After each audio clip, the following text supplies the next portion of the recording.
Sharing with us today. I yield back.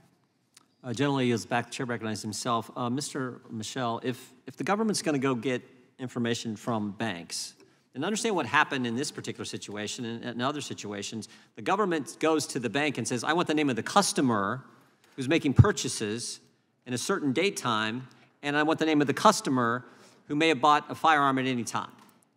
If they're going to do that, do you think they need to get a warrant first? Do I think they should? Yes. Well, yes. Mr. Tedesco, do you think they need to get a warrant to do that? Yes. Mr. Knight? Yes. Mr. Peterson? Yes. Mr. Fanone, do you think they need to get a warrant? I apologize. Sorry. Could you repeat the question? Government goes to a bank and says, I want the name of the customer who made purchases on these specific dates and may have bought a firearm at any time. Should there be a warrant requirement before the bank has to be compelled by the government to give that information? Should there be a warrant requirement first? I mean, in my experience, I always sought voluntary compliance. It's less paperwork. That being said, if I was unable to... Wait. Voluntary compliance? Correct.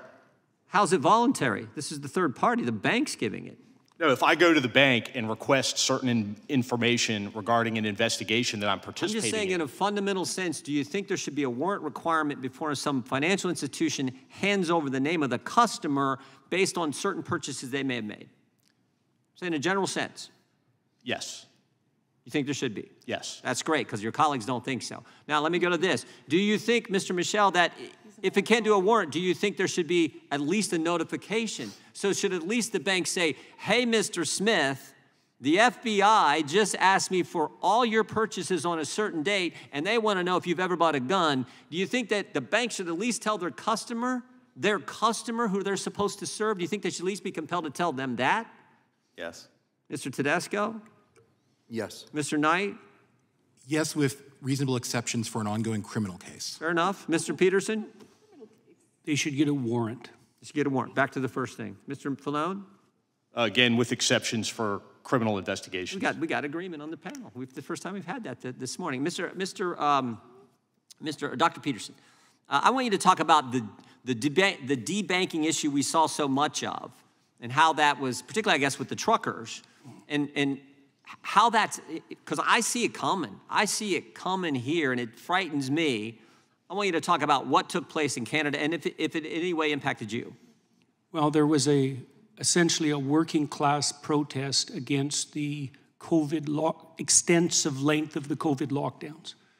And one consequence of that was that Canadians who participated, even by donating to the protest and even by donating small amounts to the protest, had their bank accounts seized in consequence of a collusion between the banks and the government that was extrajudicial, that was recently deemed unconstitutional, despite the fact that we don't have strong First Amendment claims.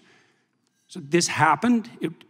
The government is currently maneuvering in Canada to make the possibility of such collusion a certainty across multiple actual and potential domains of so-called harm, particularly in relationship to government-defined hate. Yes, this is absolutely coming, and it's facilitated by the kinds of advancements in technology that we talked about today. Yeah, we know it's coming because we've seen what do they call it, the liaison information report from the FBI to the bank saying possibly include firearm legislation, the easing of immigration status, new limits on public land, and discontent with renewed measures to mitigate the spread of COVID-19. So the very issue that these truckers were debanked in Canada is the very thing the government is saying to banks, we need to look at this as well. That single issue. That is, again, what frightens me so much. And frankly, when you're getting this information, if you're going to get it, why you should be compelled to get the warrant before you go get it. Mr. Knight, jump right in. I want to clarify one part of my answer to the second question about notification. Yep. The Right to Financial Privacy Act, I think, does a good job of this, where notification can be delayed, but the government has to go to a court and get permission to delay. And I think if we're going, you shift the burden.